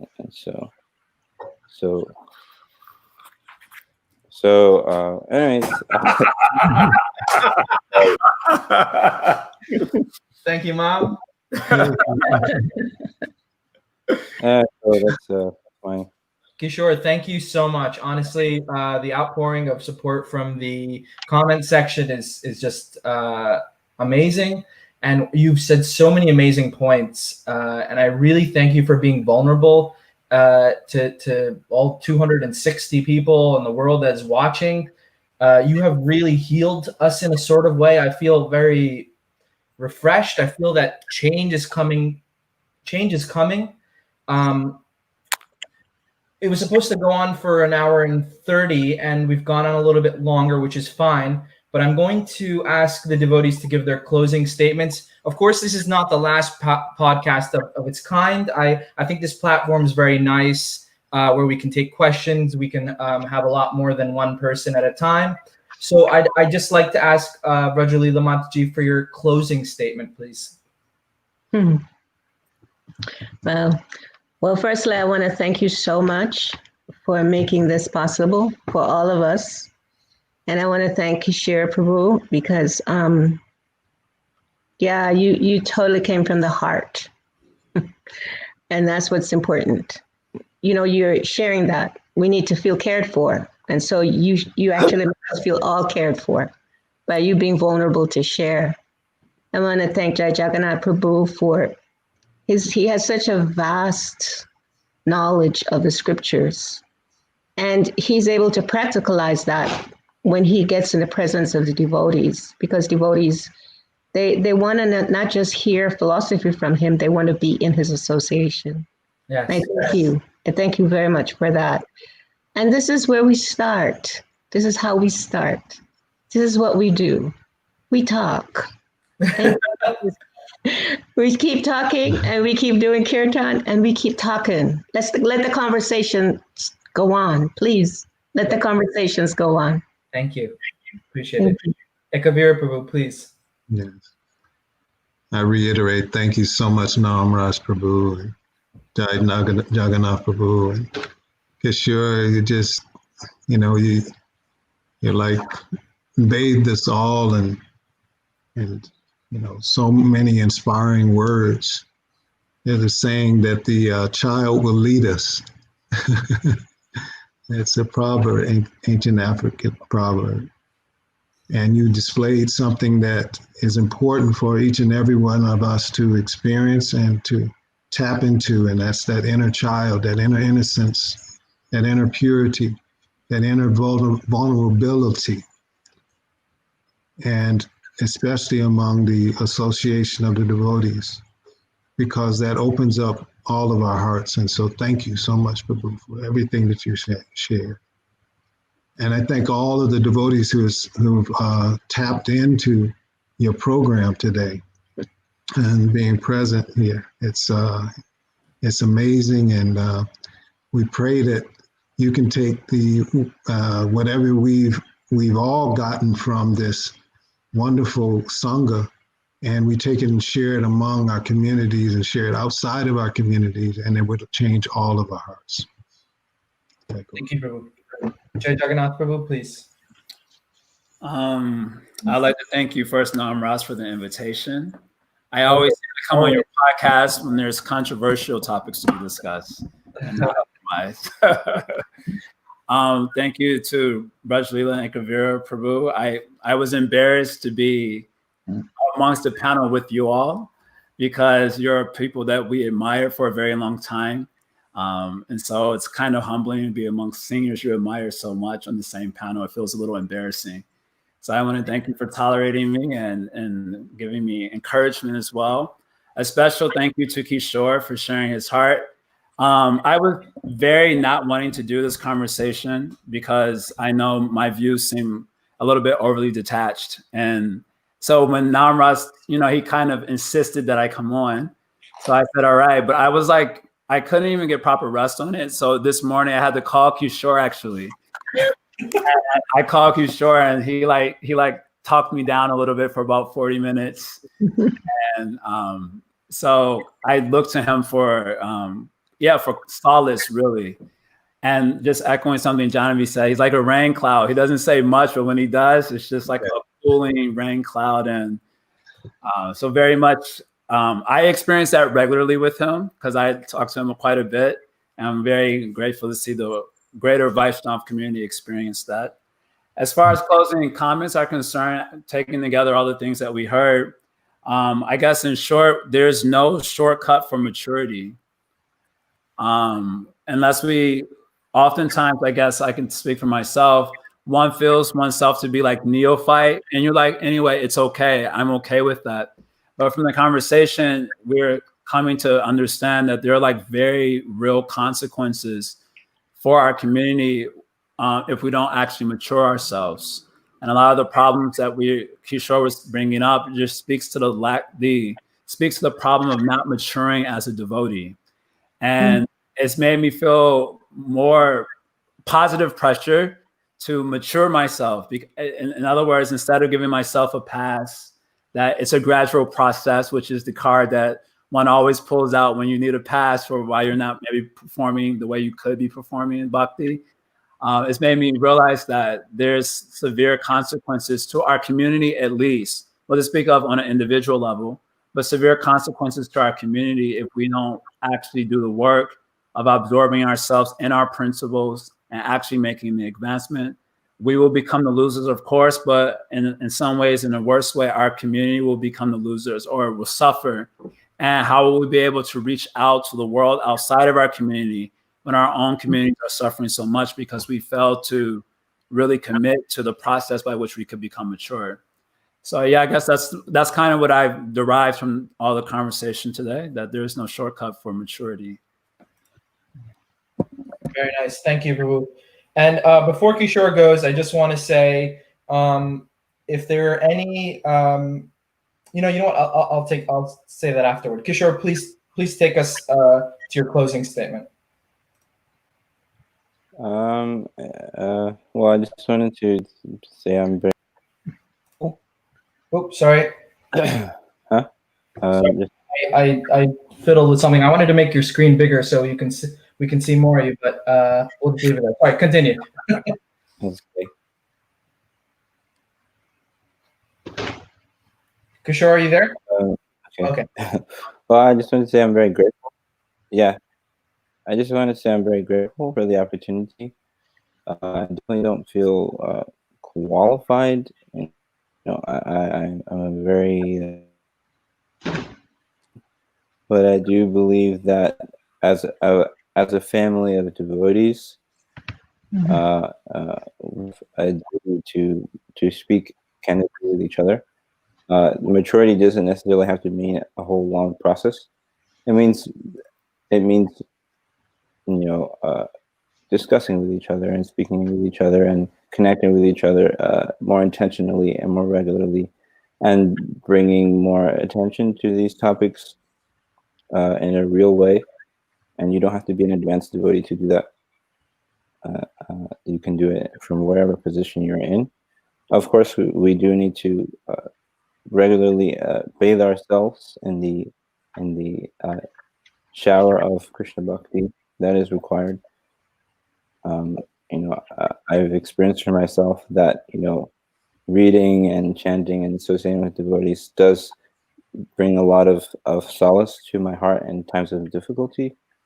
And without that, it would be very, very difficult. And so that should always be prioritized. And so as a community of devotees, I feel that there are so many other devotees who could speak much better than me. And that's a good thing. And that means that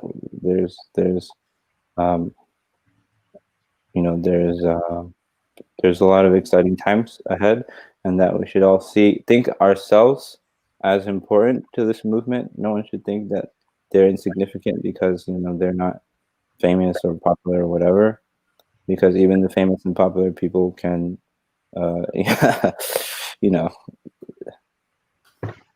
mess up. And so we should all think that we need to try to improve our community in that way so that everybody feels careful. So yeah. Thank you, Kishore. Appreciate it. Okay, my closing statement is that I just want to apologize to everybody that I didn't get to answer your questions on the comment section. There's just a real flood of conversation. So I apologize for that. We will do more podcasts like these because I see that there's a lot of interest in these very candid, very honest conversations. So I really thank everyone for logging in. And please check out my page, the Late Morning Program with Namarasa on Facebook, on YouTube.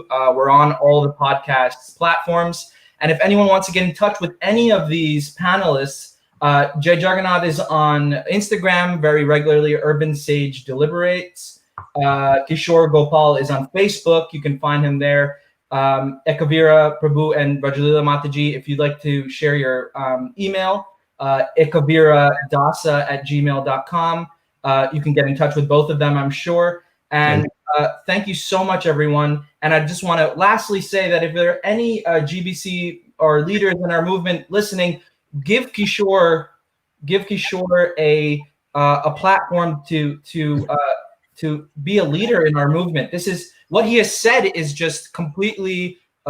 It's what we all needed to hear, and I think the wide world of devotees needs to hear this. And we need more compassion, more humility, more honesty, the way Kishore has expressed that. And I am really, really so honored. Kishore, honestly, I didn't think that you were going to say much, to be honest. Let me just be honest for a second. I thought, okay, Kishore is going to say this and that, little things here and there. But you really, really brought this conversation together. And I really, really thank you as your friend, as your comrade and everything. So thank you, Kishore. Appreciate it. And everyone, please share this conversation on your Facebook walls and with your friends. And thank you very much to our panelists again. Hare Krishna. Thank you. Hare. Hare Hare Hare Bo.